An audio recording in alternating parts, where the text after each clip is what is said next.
What's up, everybody? Welcome to On the Record, the premier Fat Records fan podcast, where we're going album by album, side by side, and roughly chronologically through the whole damn catalog.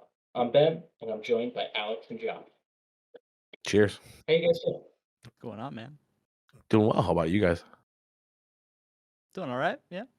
It's You know, little hanging out. sleepy, a little tired. How's Kind of. Budget doing, Ben? Is he lurking around? Oh, yeah, he's I don't know where. I mean, He'll I got appear. Yeah. yeah, Maybe he'll put a claw in your leg again. Oh yeah. He likes to claw, like, jump up onto my lap and, like, dig the claws in, like, to, like, pull himself up. Well, Maybe yeah, you that's gotta 'cause have he's old. you need a firm grip. You can't just try and jump up there loosey goosey. Yeah. And your flesh makes a really good handhold. It's true. I can vouch. He's a very rebellious cat, much Thank like you. those cats in Good Riddance with their album, A Comprehensive Guide to Modern Rebellion. Amazing segue. That's the album we're talking about today. And so we're gonna go through the liner notes to get things started here. So this was released on June 4th, 1996. So very close, like within a month, I think, of the last two records we talked about. Quite somewhere around quite there, a just a period of little bit time more. for the label. Yeah. Yeah, man. Uh, They're on a roll at this point. Jesus. yes. Yes, they are.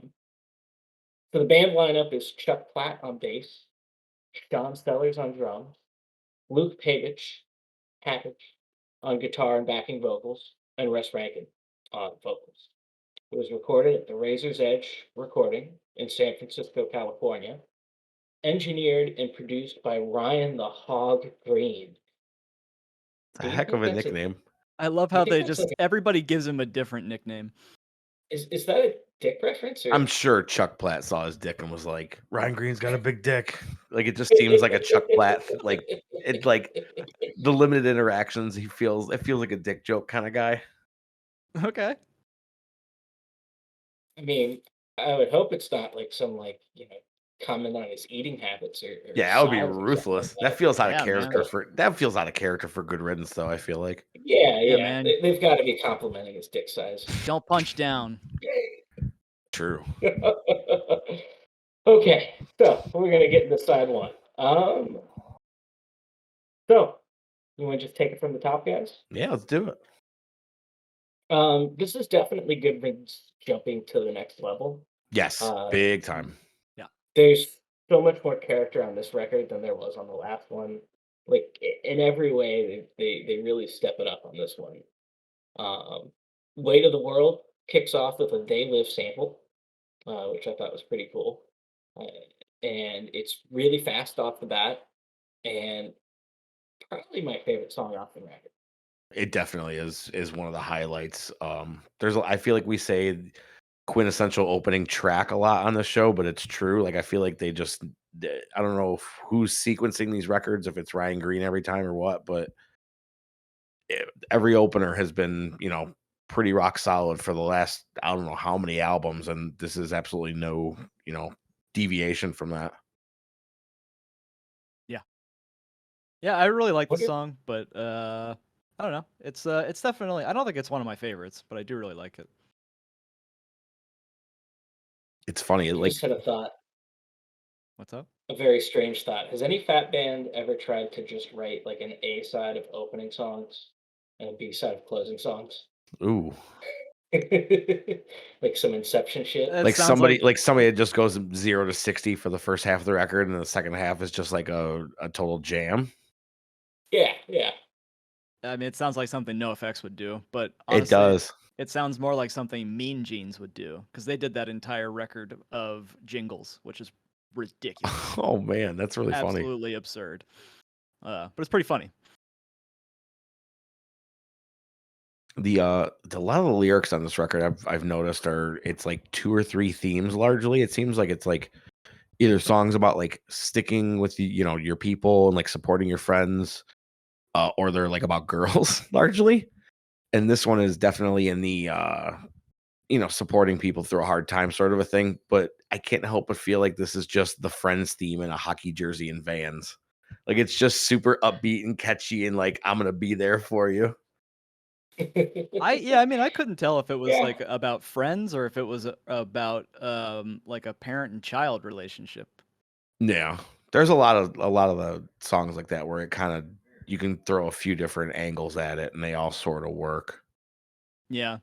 Yeah, it's just because like, it's just like he does, like, a perspective shift, when he says, "I wanna know how to feel something real, and I'll try no more to run," in the first verse, and then in the second verse, it changes to run away. You can retrace those steps and find your way once more. I'll wait. So I didn't know. Like maybe he's just sort of like you know, maybe it could be like a parent who understands how their kid feels because they've been through like a troubled phase themselves. Sure. Yeah, I feel like that perspective shift is another thing that kind of happens a lot on this record with the lyrics too. He'll state an angle like that and then kind of tilt it a little bit. Yeah. Did you guys feel like there's just? I mean, I was surprised by how like little politics is covered in this one compared to Yeah. I guess I can't like I guess Hmm. maybe the Oh, the last one. I'd have to go back and look. I can't remember how many tracks they did that were uh centered on politics, but it seems like there's a lot less here Yeah, it's this time around. very personal shift. Like Yeah. a lot of familial and friend stories, abuse, Yeah. I guess I just kind of dependency kind of a lot of shit, a lot of heavy stuff. sure. I guess I just expected more politics because of the title, Sure. but I mean, it doesn't have to be political to match the title, I guess. Um I don't know. I'm looking at this, and I think it's not a lot of like very narrowly defined politics songs where it's like specifically like about the government and war and stuff like that. Um, but feel like there's a lot of songs that are kind of just on the periphery, like almost kind of how like politics really is in people's ordinary day to day life. Yeah. yeah. I mean, the next song seems to be about like the way our economic system destroys families. At least that was kind of the vibe I got off of it. The song after that is about you know You like could yeah, I think you could actually patriarchy. you could interpret it that way. Yeah. 'Cause I mean, I just chalked it up to being about abuse. But yeah, I mean, it does cover that part where it's talking about like his dad's angry about the way he's belittled by his boss at work, and then he comes home and takes it out on him. Yeah. Exactly. Yeah. Yeah, so you can I mean, you can read that both ways too. And so yeah, I think as we go through these, at least my impression of some of these definitely was that there was, I mean, honestly, to the betterment of the record, less songs that are just kind of just very generically political. Because I remember that being my biggest gripe with the last record Yeah. was that like it was just kind of vaguely about politics, but it Yeah, didn't seem to have any real focus. right. And the times it does get political, it does kind of still have that vibe, but it's without there being as many songs like that, I don't think it's as much of a burden on the album either. Yeah, I mean, I actually I prefer the way that they did it here. Just because, it's good to have a break from a lot of political songs. Yeah. Did you guys like Steps? Yeah, I think it's super catchy. I love that guitar melody. Yeah, I Yeah, do I too. I like like it. I think the chorus is pretty good and catchy too. Part of like sometimes I listen to this record and part of me feels like there's a alternate universe where like Good Riddance had Rise Against's career. Just because like the songwriting is so similar and like these dudes really can write a hook. Like Oh yeah, there's yeah. there's one or two songs on here where like I wouldn't have been shocked had I heard this on like a local rock station in 1996 or whatever. Yeah. Like in like a post Green Day kind of world. Like there's some hooks that would have gotten radio play, I think, on here. That is one of my overall general comments about the record about how great a lot of the hooks are. Like Yes. there's a lot of really good ones in here. I mean, honestly, even in the songs that I'm like not as into, there's still Hmm. some really good ones in there. Um, so I can definitely agree on that. Yeah, I think it's for me. There's a lot of stuff on here too. Like you said, there's some stuff that lyrically I'm like I kind of just don't care, but it's saved by Yeah. how absolutely catchy the song is. Like it just gets stuck in your head. Yeah. All right, we got to talk about what I think is it's definitely my favorite song on side 1, and that's A Credit to His Gender with This song is Cinderblock. so good. It is a really good song. I would listen to a whole album of these two. Like if Good Riddance did a hardcore record and it was just Russ and Cinderblock, it would be amazing. I would jam that so hard. Yeah, just Yeah, trading lines. Yes. And like they just match each other really well. the cinder block part in this song is great. Yeah. I kind of so this was the song I was talking about when we talked about refusing to be a man in the last episode. Yeah. Saying that I kind of like Russ's perspective in his lyrics on this just come off now as just crazy judgmental, There's a like lot of stuff like that with him, I feel like, on this record. kind of like white knighting almost too. Like he's trying to save these damsels in distress from being deflowered, but and Yeah. so like I think when I first heard this, I think I read it differently than you did. It seemed more like he was like calling out, like, if you think of like, the internet meme Chad, um, it's like he's calling out those guys, which I can see as like it's like yes, he's on his high horse, and I totally get that, but it didn't seem to me like it was coming from him. It was more of a commentary on alpha males and like that whole persona that these people project and how they end up alone because they're such assholes. Yeah, I do like that. There's no subtext to the song. Like you don't have to look for anything because it's very, very like on Yeah. Front Street. yeah.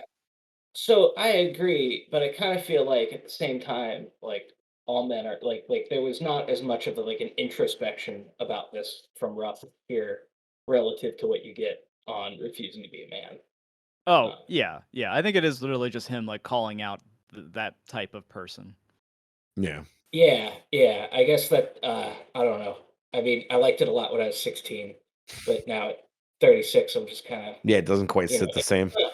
I it's don't not bad. Like I no. like the song. Yeah, I don't think these lyrics are amazing just because like this is well-worn territory. Especially in, you know, this day and age.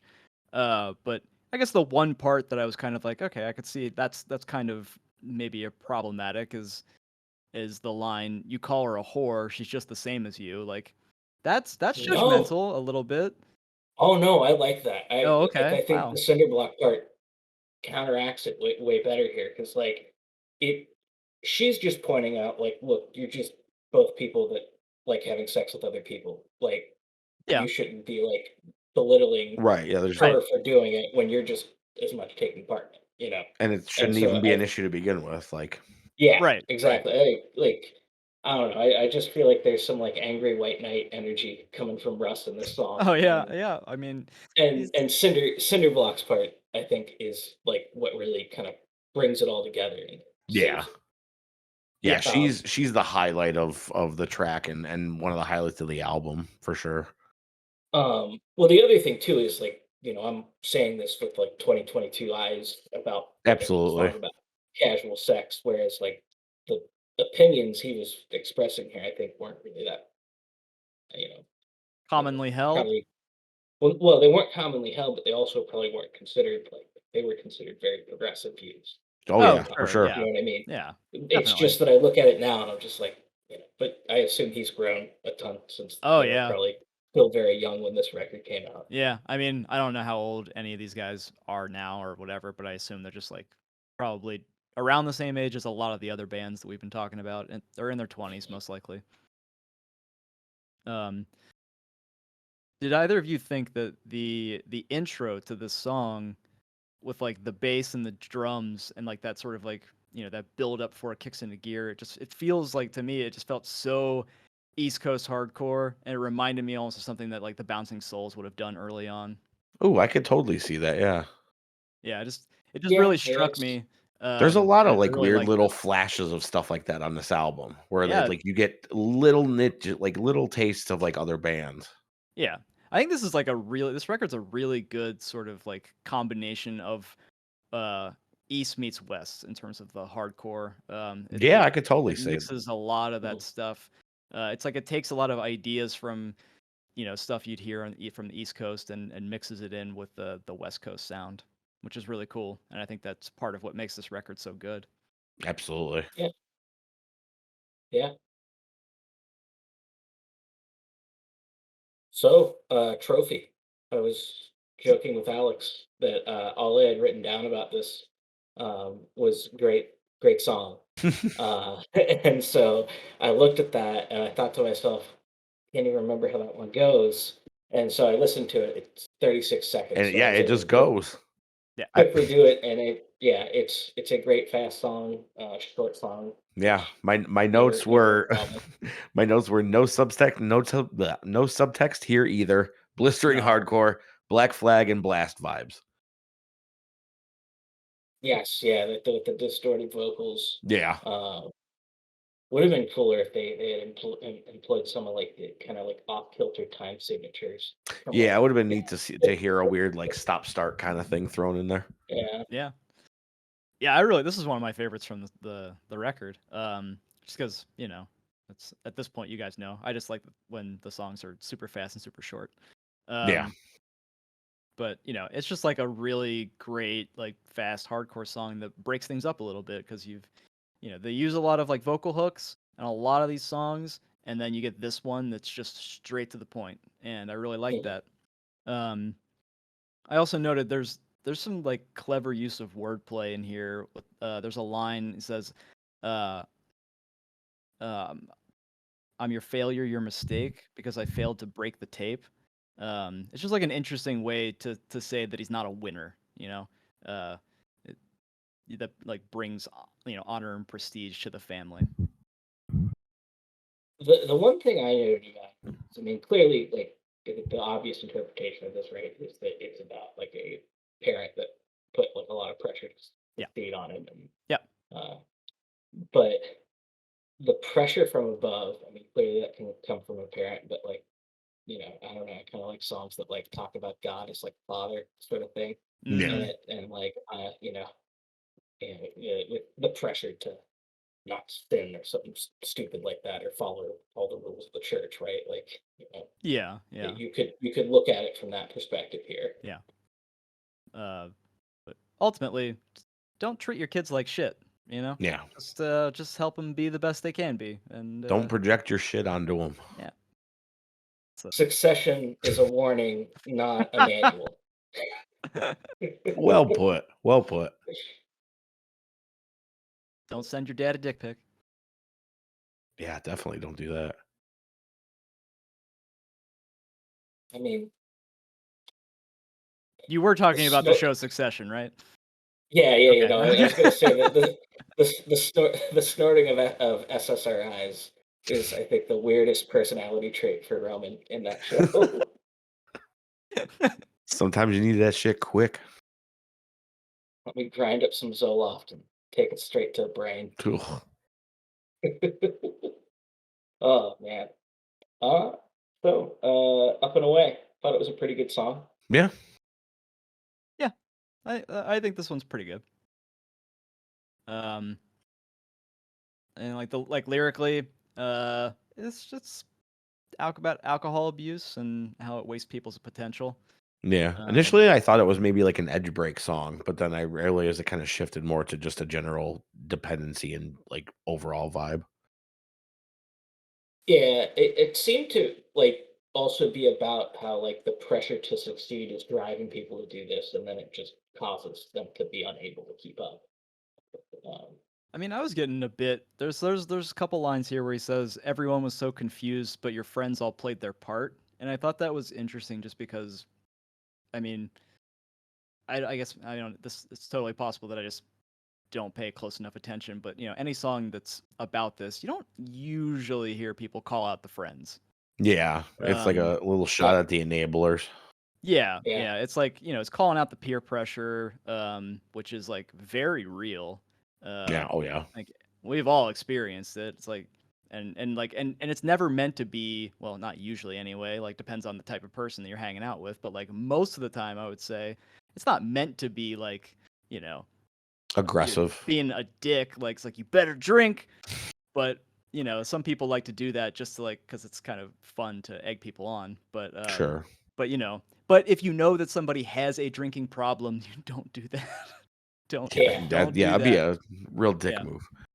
Yeah, but some people, but there are people that do that. Obviously, it's like they just want you. They want you to be having as much debauchery, fun as they are. Yeah. Last Believer. I thought this was one of the best songs on the record. Yes. Did this remind anybody else of Dag Nasty?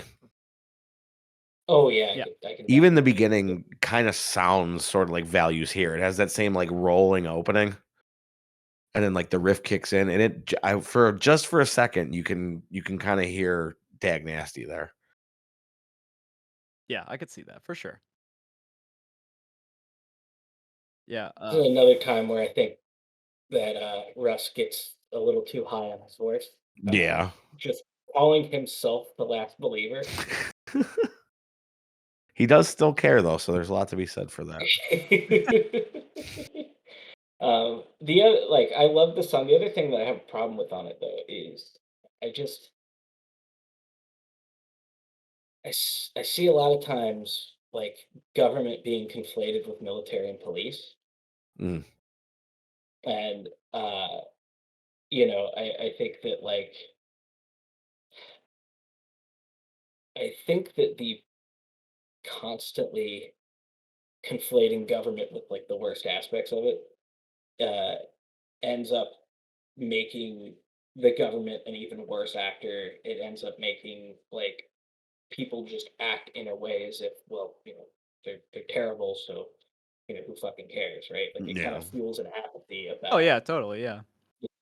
um and maybe it should, maybe it shouldn't. I don't know. I kind of you know government can do not terrible things sometimes. Well, If yeah. When if it tries really hard. when you have It people that it actually doesn't care. have to be the way it is. No, yeah. I mean, that's one of the biggest problems we've faced in recent years is you got people in office talking about how awful government is. It's like, okay, you dipshit. I mean, that you're basically saying that you're not really doing a very good job. Um, but all they do is just point the finger at the other side, which is another, one of the 10 million problems with the two-party system. It's almost like it doesn't work. Yeah, We need a almost. parliament. Yeah. That's what we need. It's like a weird We need to be child more. emperor. We need to be more like. We need to be more like the monarchy. It's true. Simpson, I'm a royalist. a This is real, a real royalist yeah, it's a podcast. great time to reveal it. You couldn't have said this on the propaganda episode. I did. Or was that the strung out episode when I started, giving my condolences to the Oh victims of yeah, the rebellion? yeah, that's right. We may have started off propaganda talking about that. How about that chorus to Static?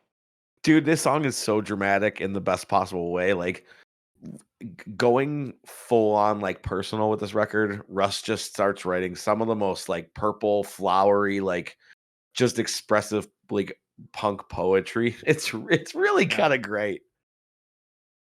I mean, it makes sense that on a later record he basically turns a freaking Bukowski poem into a song. Yeah, yeah, and I can't think of that record, but it's really Found the good. Cause of Blood Action. That record That is song great. is great too. Yeah. But yeah, if you have to ask the price, you can't afford it. There's nothing free in this world. There's nothing free in this life. I love the way it sounds. Yeah, That the chorus lead there. guitars in Yeah. this are really, really good too. The whole tempo, like, kind of is a full, like, roller coaster of a song, like big wind ups, and then like a nice, like, slow part before it starts really going again. It's super catchy, as again, most of this record is. Yeah. Yeah, this is a really good one. I like this one a lot. Did either of you get that intro is very strung out to me. I could see that, yeah. Um, but yeah, I mean, again, like he's I guess I didn't really realize it looking at it as a whole, but he really does it a lot on this record. The whole building himself up. Oh yeah, for sure. He's like, in this I one, mean, he's talking, he's again, like a superhero. I'll try to save the world. It's like, dude, okay, all right, we get it. You want to save people? I assume he's early to mid-20s writing this. Like, it all makes sense. Yeah. It's Before it got we beaten out all. of him. I don't know. We're all pretty full of ourselves when we're younger. Oh no, yeah, Possibly Yeah. even when we're older. yeah. That's what I'm saying though. Is like it eventually gets beaten out of you. In most cases. You guys have thoughts on favorite son? It's a real sad song. Another excellent spot where like Russ's way with words on this record.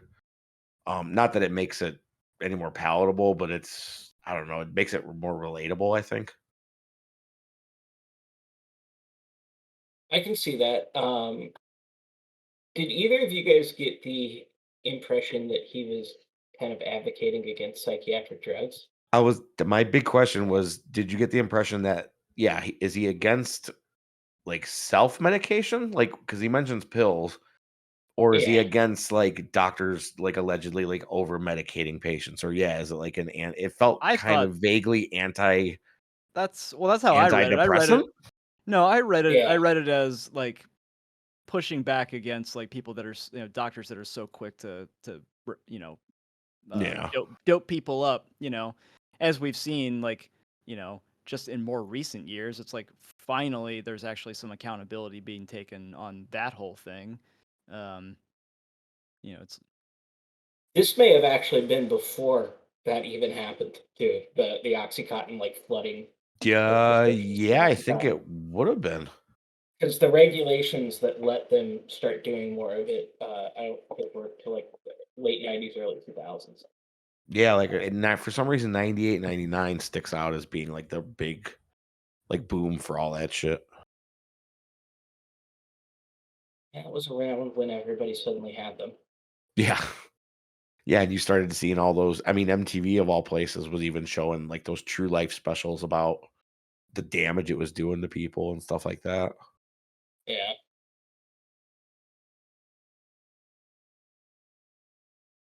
So then, last song on this side is West End Memorial. I thought that it was a good cool down song, and I think that it's about the war. I don't know which war, but I think it's about the war. I don't know what is going on with this song. I think it's Russ is I think it's Vietnam is my guess because he Yeah. mentions fighting in the jungles and the false pride. Government tried to instill in soldiers, even though it was a completely bullshit war. So I read it as Vietnam. yeah, that Yeah. tracks. It just sounds like Russ spent, like, a week locked in his room listening to Typo Negative, and he was like, "We're gonna do this vocal effect, it's gonna be fucking crazy." Yeah, I really like the music on this one. I do not like the vocals. No, I it's just don't. awful. I don't go for this type of thing. It Um, sounds like Well, it it sounds like was Ministry. I mean, really. I have to not go back really, and listen. but it just sounds like some sort of weird industrial, like, I don't like it. So, I thought the vocal effect wasn't that different from the one used on Trophy. I have to go back and listen Maybe to it's just because West no, End it's Memorial again. slower and more drony that I well, don't there's one other one much later. The Sky is Falling. That uses the same type of approach. yeah. That's towards the end of the record, though. But yeah. I mean, I like the music on this one. I could have done without those vocals, and this song doesn't really fit here at all to me. Um, Yeah, it it's just like really is like a it's a weird track. I would have cut it. yeah. Yeah. It feels Like, less like a cool down and more like somebody, like, slamming on the brakes because they just missed the turn. so before we move on to side two, we're going to do a little sketch, a little activity, um, Ooh. group therapy. I want to know what are your guys' little acts of modern rebellion, such as some of the ones I do are ringing up organic produce as standard at the grocery store in the self checkout Beef. lane. I love being paid to poop, except that doesn't really. Once you're on salary, it doesn't really work like that. Yeah. But whatever. And then I really, really love sitting for the national anthem. Oh, Oh that's a yeah, great one. that's one It's of my especially ultimate if you faves. get you're gonna get looks for it. Honestly, nobody really cares. I think they all just think I'm lazy. Yeah, I mean, people look at me and they go, "Oh, yeah, this guy's not standing up for anything, let alone the national anthem." He might stand up when like the peanut guy walks by. So, Josh, what's your Oh, little let's act of see. modern rebellion? I used to borrow a lot of stuff from my old job, that was my big one. Was oh, I need rubber gloves to wash dishes. I better take 2 boxes and oh, I gotta send some stuff on eBay. I better steal a half dozen roll of tapes or packing tape. Oh yeah, taking tape, I used to taking pens feels so good. I used to take rolls of we would have the stuff called gaff tape, which is Yeah. the strength of duct tape with like the tearability of essentially a masking tape. Mm-hmm. And it's real great because it doesn't leave a lot of residue, it doesn't ruin walls and shit like that. And bands like it because you can tape your cables down.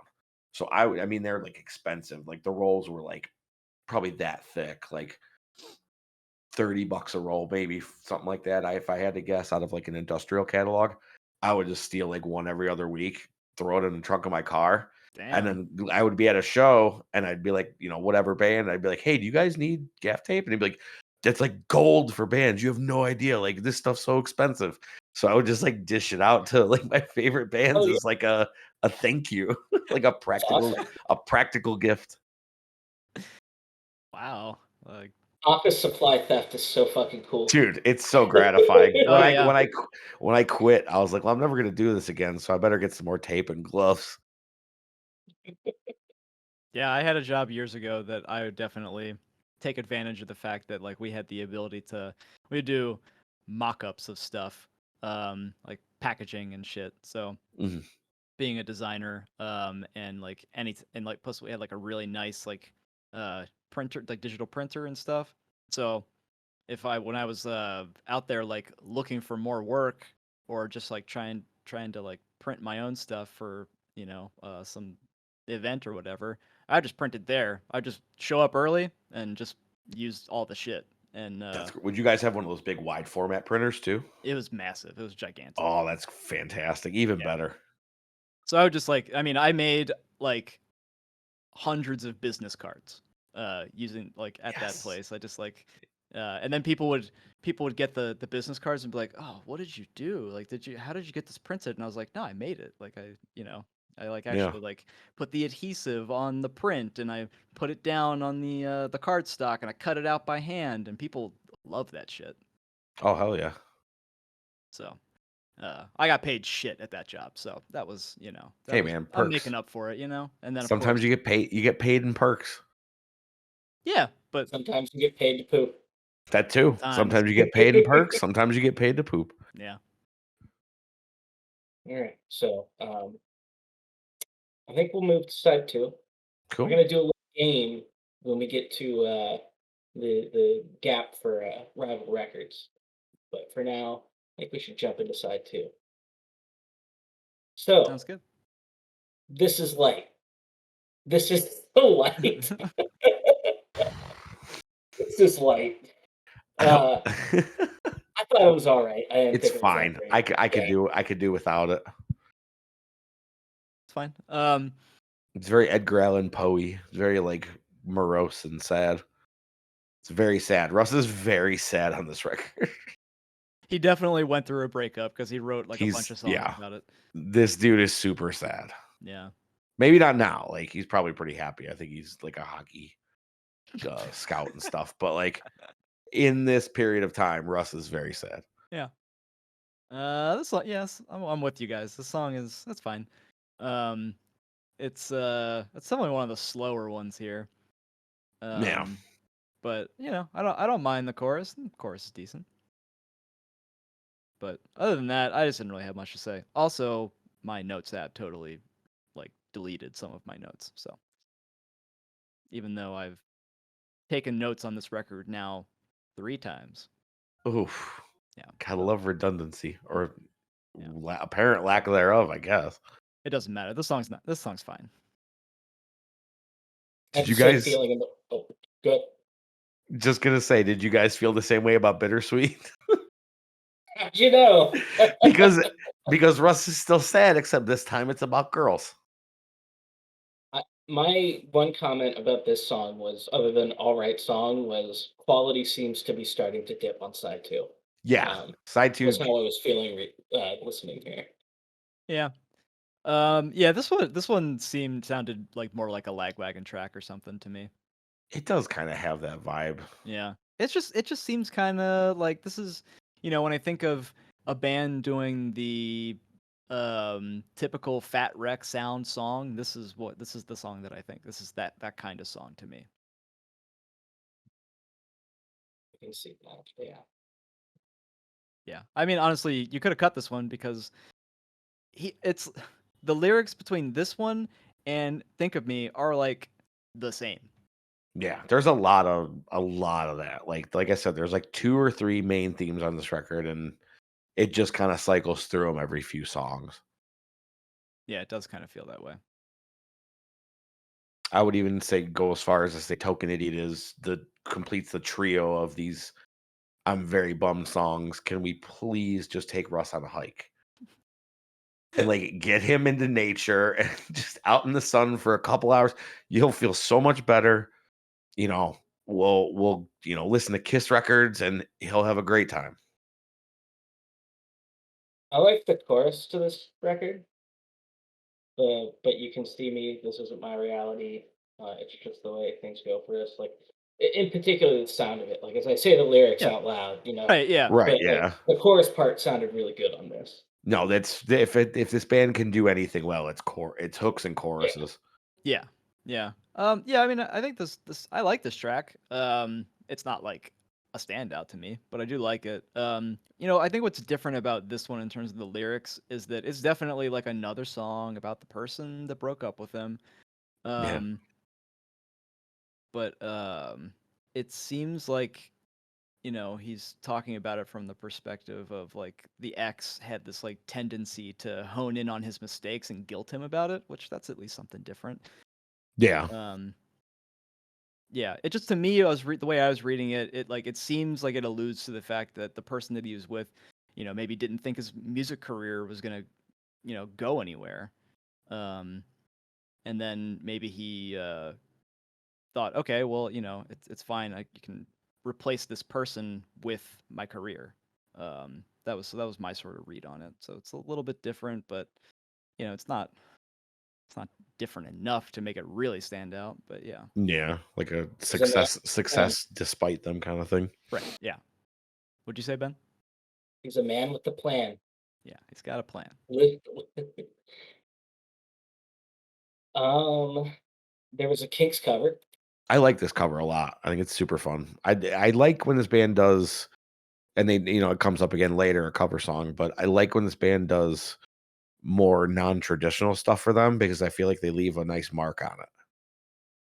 Oh, I think they do great covers of hardcore songs. I think they're great, but at the same time, like I love the My War cover, but I would just listen to it just sounds like just like My War, which is fine, but That I tends already I can have see it. that. that tends to be my problem with hardcore covers is because if they're so spare and kind of Specific. just like it's already kind of basic, even though if it is a good song, like a lot of like old hardcore songs, it's like you got to really do something with it. You got to do something different with it, not just do the Like song. add horns, Stop. turn it into a ska band, and that we'll do that on another episode. Well, yeah, we are planning to do that on another episode. But I do like this cover. It's a good cover. It does feel a little weird where it is in the track listing. Yeah, just sort Yeah, of but should throw have it been in the last tail track or end. something. yeah, it's kind of an odd spot for it. But okay, it's fine. I could even see it closing out, the first side, even just to do something like a breather. Yeah, totally. Yeah, it could have replaced West End Memorial. Anything could have. So the way when I was listening to this, I kept thinking, I was like, why does this like sounds like something like a song that Snuff should have covered. I could see that. Oh yeah, I could totally see that. Yeah, that would make some. I think they wish. probably would have done a good cover of this song. Hell yeah, they would have. So then, Lampshade, I thought was one of the best songs on side two. I really like the beginning of this song a Yeah, lot. I agree. Yeah, I like the song. It's like a weird little switcheroo because it almost kind of feels like you're gonna get a weird sort of like super chunky style song out of Good Riddance for a second before it goes into like a Good Riddance song. Yeah, yeah, okay, yeah, I can see that too. That's an interesting point. Um, yeah, I like this one. And I can appreciate the lyrics on this one a little bit too, even though it's still kind of like in the same vein as a lot of these other songs. But it to me, I was reading it as like it's about pretending to be someone you're not. Um, it Yeah. sounds like he talks about someone wanting him to be the life of the party, and he references the lampshade on his head, which is the classic like, "Look at me, I'm the crazy guy at the party." um, but he's like having to pretend to be fun and interesting, even though he probably hates it, which that that would track. Seemed kind of, which very similar to what you were saying, but the way I got it was that it's about like trying to impress people and then just you end up making a dick out of yourself. Yeah, that too. Yeah. Anything else, Josh? Or No, I'm good. all right, well, then moving on to Think of Me. I thought last one had another very good chorus, pretty good song, had a good mix of fast and Yeah. mid-tempo parts. This One of is the one of my catchiest. favorites. Yeah, Yeah. this is one of the catchiest songs on the record, without a doubt. Yeah. Yeah, this is one of my top tracks for sure. I really like it. Like it has like such a fat wreck type of intro. Um, yeah, just like it has great like vocal hooks in every part of the song. Um, it's just like a really fun song to listen to. I definitely like keep going back to this one. I've always really liked this one ever since I listened to this record so long ago. But like, you know, for the longest time I would never really go back to this record, but I would put this one on like playlists and stuff. I really like this song a lot. And it's the better version of Bittersweet, It's true. but it's basically the same in terms of lyrics. For my notes, I asked on my notes, does Good Riddance write more songs about girls than the Ataris did? No, no one did.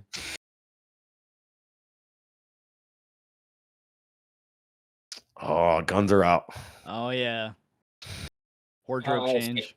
I was The getting hot. podcast just got to the mosh part. I Can you edit in a crash symbol right when you take your shirt think- off? Just like Yeah, yeah, please. um, no, I was getting hot. I think my downstairs neighbor is running his heat right now. what a psychopath. That's the only thing I can guess. I don't think it's that hot outside. I hope Yeah, not. it's 54 degrees right now. Well, it's a good thing you decided to cool off because now we got to talk about The Sky is Falling. Yes, it is a very good. Well, it is a cool off track, a fine song. My notes said similar to West End Memorial. Yeah, it is. I wrote weird vocal effect again. Yep. Musically, I think it absolutely kicks ass and kind of just a by the numbers, hardcore track, but not necessarily in a bad way. Yeah. Yeah, I mean, I'm with you. I don't hate it or anything. Like I mean No, there's it's fine. It's there's 40. It's hard to be mad at a 45-second song one way right, or the other. exactly. It's like by the time you're kind of like over it, it's over. Yeah, once you've figured out your opinion, it's long since been finished. Yeah. Um and like the lyrics are just very general. Yeah, Okay. TV America, TV controls you. government. You're being spoon fed culture. Yeah, people Watch the sleepwalking. news, eat your dinner, go to bed, go to school, go to work. Right, just people sleepwalking through life and just yeah, whatever. Yeah, We've covered this so a many lot. times already. We're Yeah, we talked becoming about more and more jaded as we go along too, because we've at this point we've covered so many of these kinds of songs. I can't imagine what it's going to be like by the time we even get to something like Rise Against. just wait until we get to Underground Network, Anti-Flag. Yeah, true. Although, Oh yeah, actually, to be honest, that record kind of holds up. I'm excited to Okay, talk about I'm that one interested to go eventually. back to that one. It's been I haven't listened to it. Musically, it holds up. Okay, I have not listened to that one since high school. I can Lyrically, definitely say that. we can take various routes, but Right. Underground Network. Yeah, Dude, I still some remember. great gang vocals, that's for sure. Yeah, they write a catchy song. They also have Can't. a song on that record also called "Bring Out Your Dead," like the Strung Out record. Mm-hmm. Sometimes. It's got the chorus is catchy. Yeah. It's got a That's chorus. It's got the full parts. They made it a whole song. sometime. Yeah. Um, Yeah. it's all right. Yeah. Yeah, I it's wasn't fine. I wasn't wowed by it. Yeah, I'm with you. It's not a super strong closer. No. It's just it's decent. And then I assume it was the CD version is closed out with a government issue cover. It was Yeah. probably a hidden track. I think it was a hidden. I Hidden think that's track. what it was listed as Um, hidden. honestly, I don't know why, but of the DC bands, like Government Issue is the one that I care the least about. Yeah, I'm very unfamiliar with them. I actually looked up the original afterwards, and it was good. I mean, it was enjoyable. The cover was just like the original, but sounded better. It's the same song. I'm looking forward to talking about the Battalion of Saints cover on Operation Phoenix. I think I like that one a lot. Yeah, Ballads from the Revolution has a really good cover too. I think it might have 2 covers on it. Can't remember. All right. Any overall closing thoughts? The one big conclusion I had at the end here was that it was a lot of similar themes to the Strung Out record, Yeah, they're but for sure. instead of personal stories about self-destruction, they're more just general stories about self-destruction because Russ is straight edge. So. Yeah, it's a lot of like Russ Rankin parables. Yeah. Parables from a man in a hockey jersey. I could see that about the strung out comparison. But I will say that Jason Cruz's lyrics were much better. Much more Yes. interesting at least. So yeah, I do really like this record. I think there's a lot to like about it. But it is a little like you could have cut a decent amount of these tracks. Yes. Yeah, this could have been I feel like 80% of these podcasts are me saying this record could have been 11 songs, but this record could have been 11 songs. Right. Oh, this record would have been a killer, like 6 or 7 song EP. Oh yeah. Well, down the line, I think one of their absolute best releases is, I think, an EP personally. Yeah, I think that this is a good record by a band on its way to becoming great. Yeah.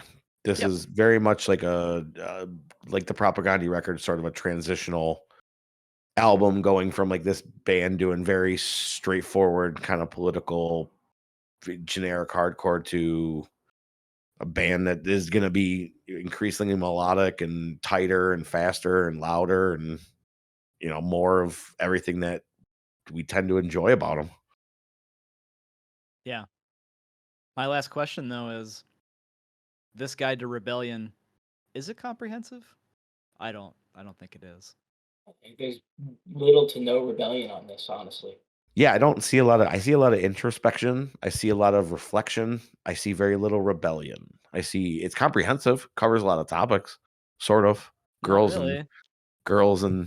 and It seems the like it government and covers a couple of topics. also girls. So Yeah, it just doesn't There's not enough petty crime advocation on this. no, there's on this also not enough album. Tom Petty either. How else are you going to rebel other than like egging somebody's house or Yeah, slashing or like somebody's turfing tires? somebody's grass. Yeah, man, where's the property destruction? We really needed it here. Yeah, there needs I to be at wanted- least one song on this record about a muscle car, and there's none. I'm going to rebel by getting a muscle car. Or at least a motorcycle, something. Yeah, but how do you rebel when you're straight edge anyway? Like, Of all the besides just, covers they could have put on destroying shit. Comprehensive Guide to Modern Rebellion, they don't put My Boyfriend's Back, the motorcycle cover. Would have been perfect. Or All right, guys. Leader of the Pack. I'm sorry, not My Boyfriend's Back. Leader of the Pack. Like, that would have been perfect. Geez. Okay, so before we jump into Rival Records, I put together a game. I recently was looking at the Pushead Top 100 Hardcore Punk Records of the 1980s. It's kind of a list that, seen pop up for 15 years at least, and it's very great to mine for trivia. Like trivia about the list is really fun Oh, I to can put together. imagine. So I'm going to ask you guys 5 questions here. So they're going to be based on like which band did this, how many are this, and all that sort of stuff. So you'll get it as we go. So the first question is, what is the highest rated record by a straight edge band on the list? Your options are A, Minor Threat Filler, B, DYS Brotherhood, C, SSD Control Get It Away, or D, Uniform Choice Screaming for Change. I've got my answer. I'm gonna say C. I'm gonna say the same. You guys are correct. Hey, all right. It was between that and Minor Threat. I Yep. had a And feeling. they're very close. So Get It Away was number 2. Um, Filler was number 4. Now it's possible that the reason that Get It Away was ranked higher is that Pushead made the artwork for Get It Away, and not for Oh, the Filler. um, so fucking Little vested biased. interest there, huh? Yeah. it's also the highest because it's number 2. It's the highest rated record that he did artwork for That's as well. insider ranking right there. Yeah, man. All right. So the question that I've spent 10 minutes trying to explain: what U.S. city is most represented on this list? So I went by metropolitan statistical area definition for the cities because I wanted to include like bands that were like kind of suburbs but played predominantly in the cities or whatever. So your options here are A, New York, B, Boston, C, Washington, D.C., and D, Los Angeles.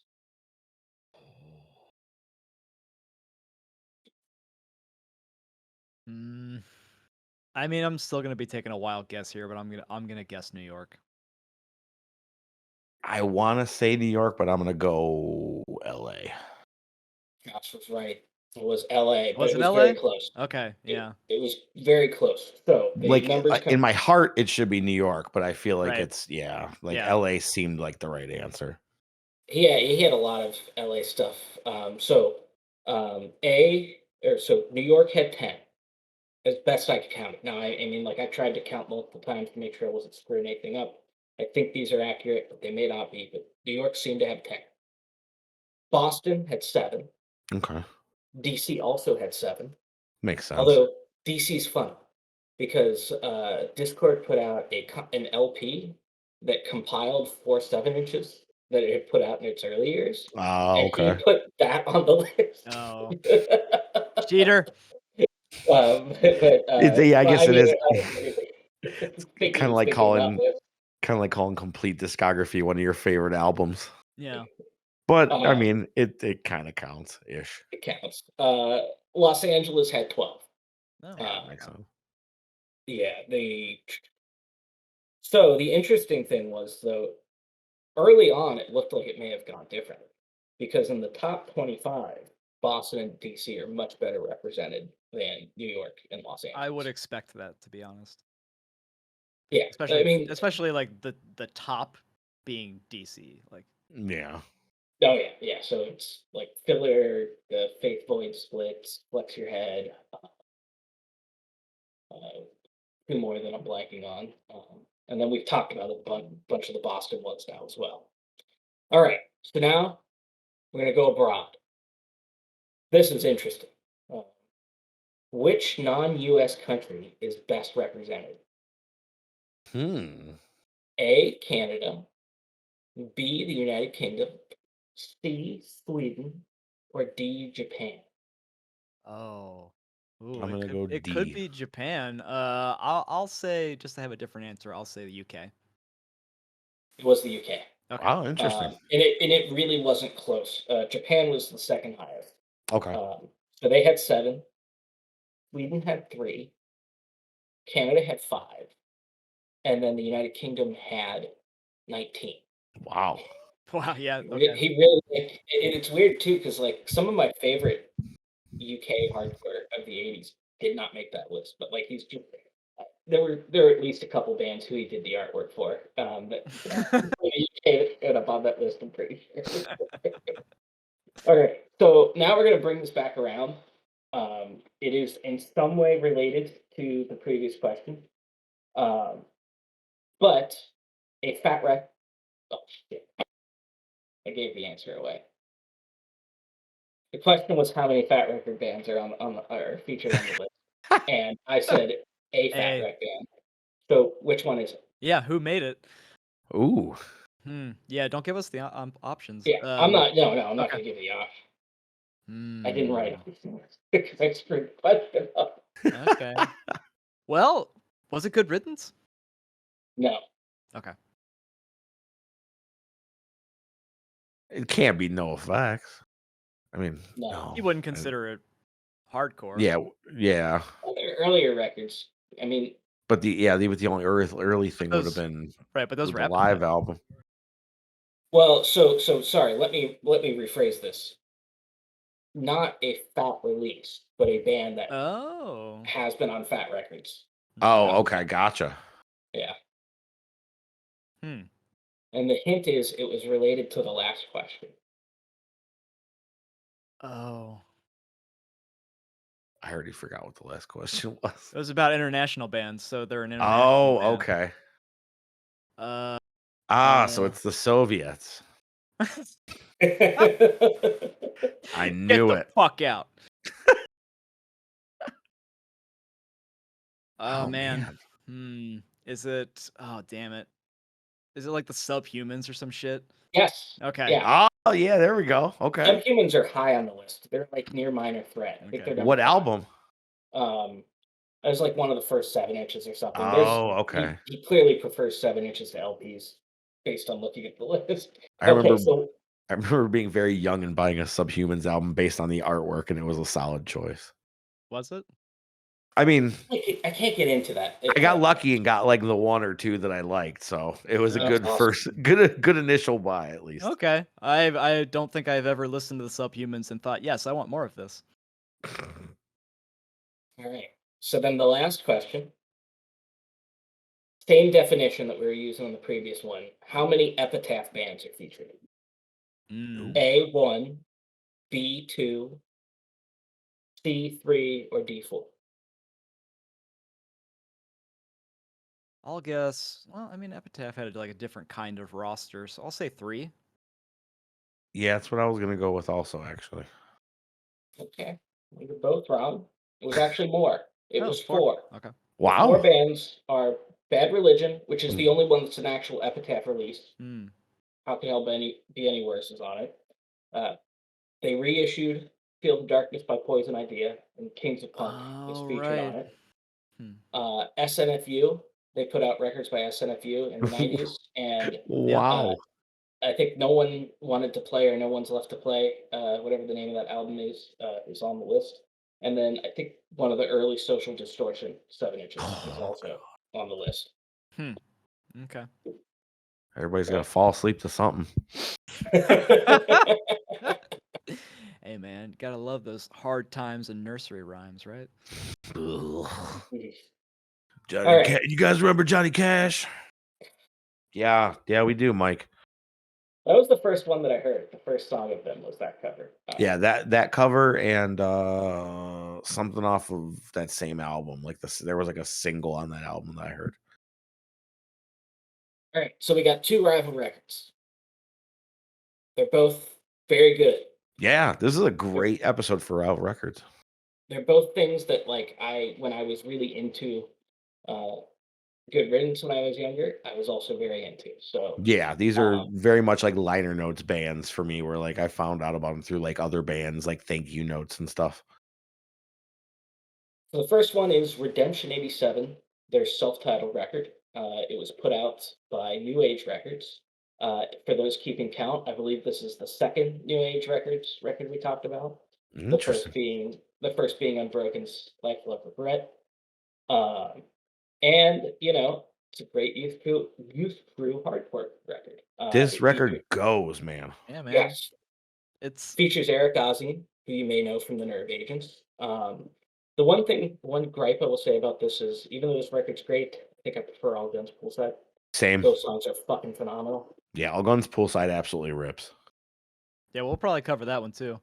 Oh, for sure. because I think we all love all of the bands that he was in. Yeah, Absolutely. Well, the early ones anyway. I don't know. I think he sort of like the later stuff after the Nerve Agents is kind of like whatever. But The said radio record, I thought it was all right. it's been a long time since I've heard it. I remember being a little underwhelmed by it at the time, but maybe going back to it, I'd like it more. But this one, this is great. I think it's pretty easy to sort of boil it down to like extreme youth of today worship, but um, but it's still really good. It's very much this is like a record that it like these guys must just fucking love East Coast hardcore. Oh God, yeah. Oh, the covers, like, I think the only Yeah. non-East Coast band they cover is 7 Seconds. 'Cause Right. there's an Antidote cover on this, and I remember Allgun's Full Side they have, well, Negative Approach, that's east of the Mississippi. It And counts. Probags on that one. Yeah. Well, I mean, Timmy Chunks was in Token Entry. Yeah. So, another East Coast Oh, okay, connection. that makes a lot of sense because I think one of these songs, I was like, wow, that sounds like Gray Area. Yeah, that's a great reference point actually. Fucking goddamn, I love Gray Area. Yeah, man. The third notable member in this band, the other people are probably important too, but I'm blanking on them. Is Jade from AFI. Yeah. Was in this band as well. Oh yeah, okay. Yeah, this whole family tree broke down into what? Like AFI, Nerve Agents, Distillers, like members went on to do at least Yeah. something in all those bands, right? Yeah.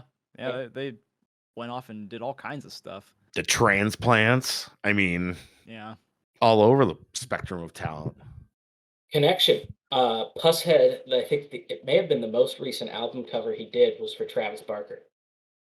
Yeah, I do remember seeing some Pushead artwork on that CD actually, and kind of did a double take where it was like, did Travis just buy the rights to like an old Pushead piece, or did he actually convince Pushead to fucking draw something for this dumb fucking record? I'm sure if you offer him enough money, he's willing. Yeah, I mean, hey man, You gotta pays the get paid, bills. man. You gotta get Even paid. even Michael Madsen does movies just to pay the rent sometimes. Interesting. Who's Michael Madsen? Interesting person to pick there. Mr. Blonde or I think it's Blonde, right? From Reservoir Dogs. Yeah. Is he the one whose ear gets cut off? He's the one No. that cuts the ear off. Oh, Yeah. okay. Yeah. Yeah, he famously has like gone down his filmography and been like, oh, this one was I bought a house, this one was I had court costs, this one was I bought a motorcycle. He can like trace every like bad movie he's done, and there are a lot, to like various financial decisions in his life, which is really funny. I'm sure Nicolas Cage could do the same thing. Oh yeah, you can tell when he sold his comic books and shit like that.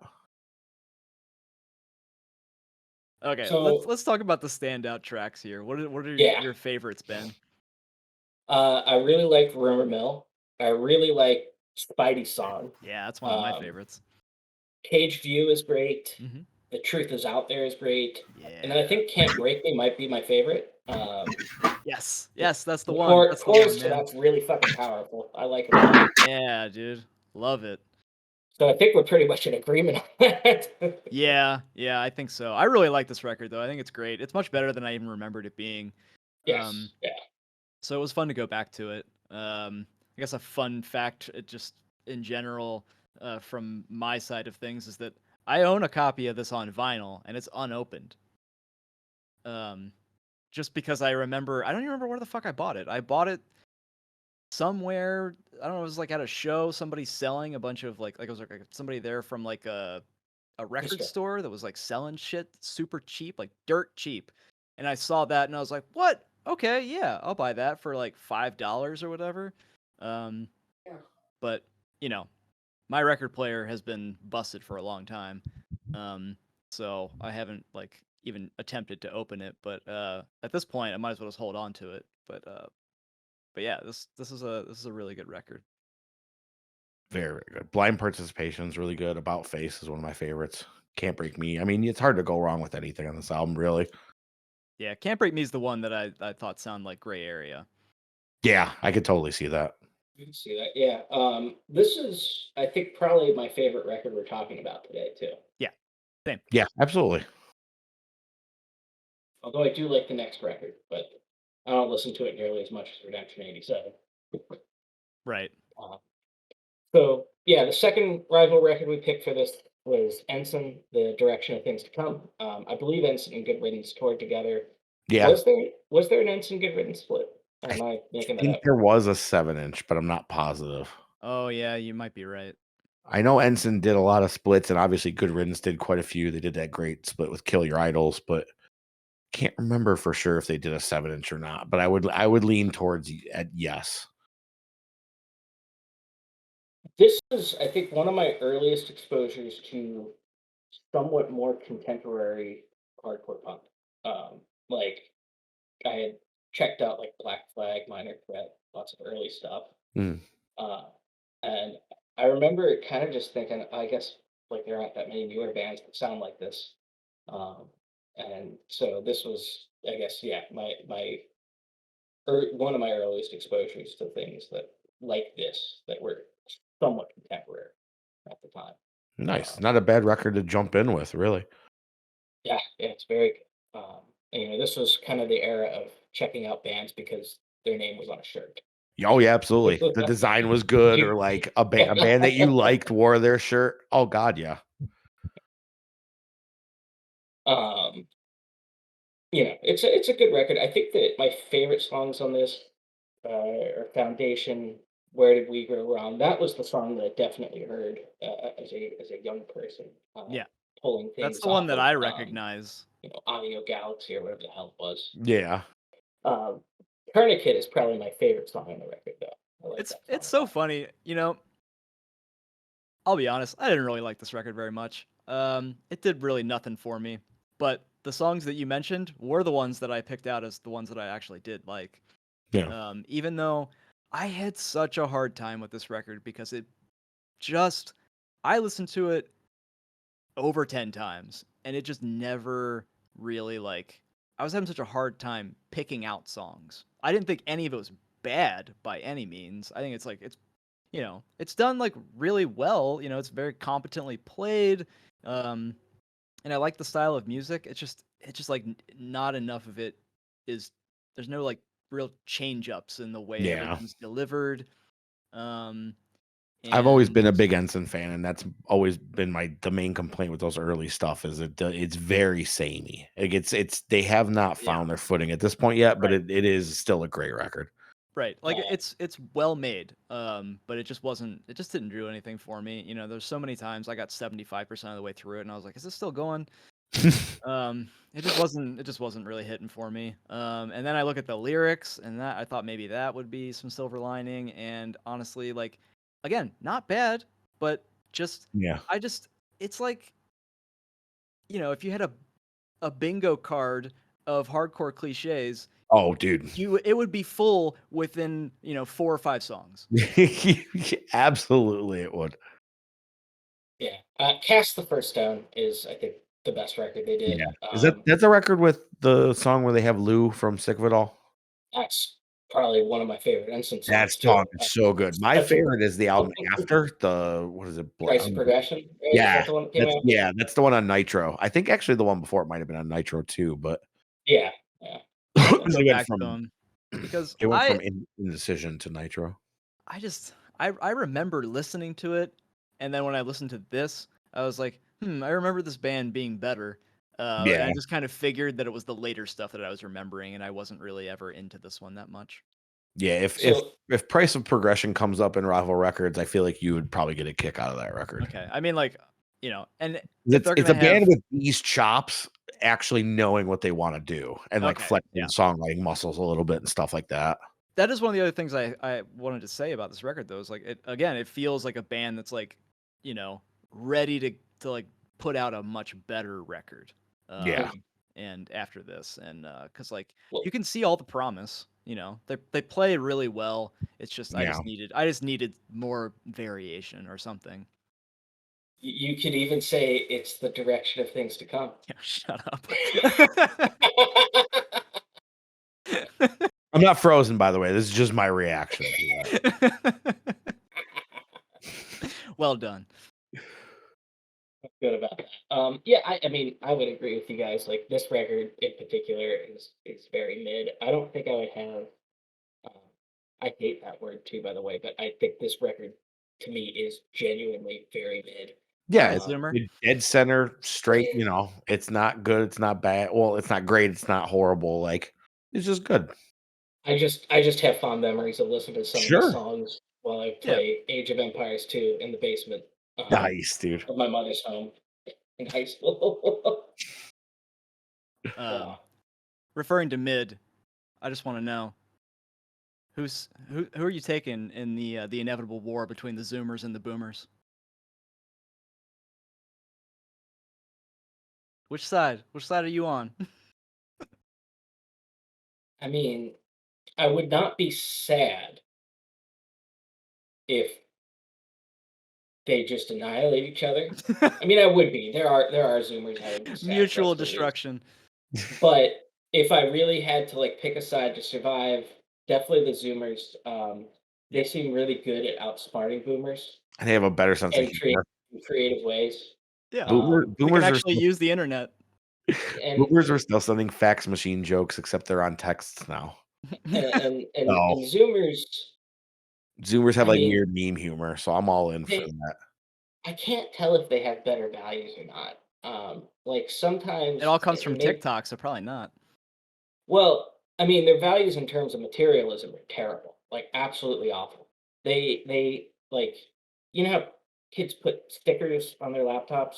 Mm-hmm. Um, they're now putting stickers that are just advertisements for like cooler brands.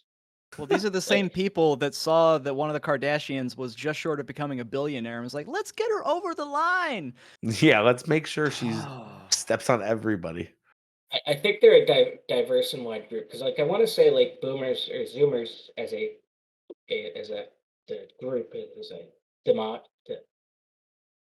demographic. That's the word I was looking for. Zoomers is a demographic to me, and this is probably because of my experience, the way that I interact with them, to me largely seem like very progressive, open-minded people. You They've would grown hope up in so. a progressive, open-minded world. That said, there was a terrible news story out of Cincinnati recently. I don't know if either of you guys heard about this. Mm. This trans girl at one of the local high schools got voted homecoming princess. But then, like, her family got a follow-up call saying it was done as a prank. Uh, Yeah, absolutely Oof. fucking awful. It was disgusting. That's people fucking terrible. As high school kids doing that, that's ugh. They should bullying know better. bullying never changes. I mean, No, Jesus. it just takes on other forms. Yeah. You That's hope fucking people horrible. wouldn't be bullied over that sort of stuff, though. You would hope I mean, not, but I I see mean, they're all just A as lot of rotten and there's a terrible as lot their of parents. anti-trans media out there. Yeah, fuck Jordan Peterson fuck that guy. That guy's Fuck the him worst. and indeed. his grandma's pubic hair. Oh my god. Wait, did you send that to Josh? Um, You there's didn't. an excerpt from Jordan Peterson's book where his grandma like pulls her pubic hair and like rubs it on his face and says, "This is a dream, by the way." um, Says, "It's soft, isn't it?" And he just goes, "Yes, it's soft, Grandma." Good God. That's that man's dream. Sounds like something that would happen at a Harmar A Superstar dream. show. Yeah. Well, yeah, it's probably like he was tripping from all the benzos he was munching on. I don't know. Mm-hmm. Good God. Oh, all right. A hell So of a I way to think end the On episode. that note, Yeah, on that note, man. Jeez. That's an act of rebellion. Rubbing your that's grandma's pubic that's hair all over your face. that's what I wanted to hear before. Grandma's very rebellious. That's what I wanted to hear before I went to bed. All right. That's going to do it for this episode, bros. If you have any questions, comments, or most importantly, corrections on anything we might have gotten wrong, please email us at ontherecord@gmail.com so we can set the record straight in a future episode. Next week, we're going to talk about Goober Patrol's Vacation. And, like and subscribe. Yeah, That's, throw us a I review think, and a rating and tell us about your favorite Fat Wreck album.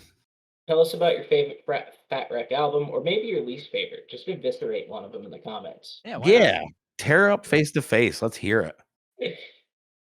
or All right, so long, guys. another band. I mean, whoever. Maybe it's Poor Habit.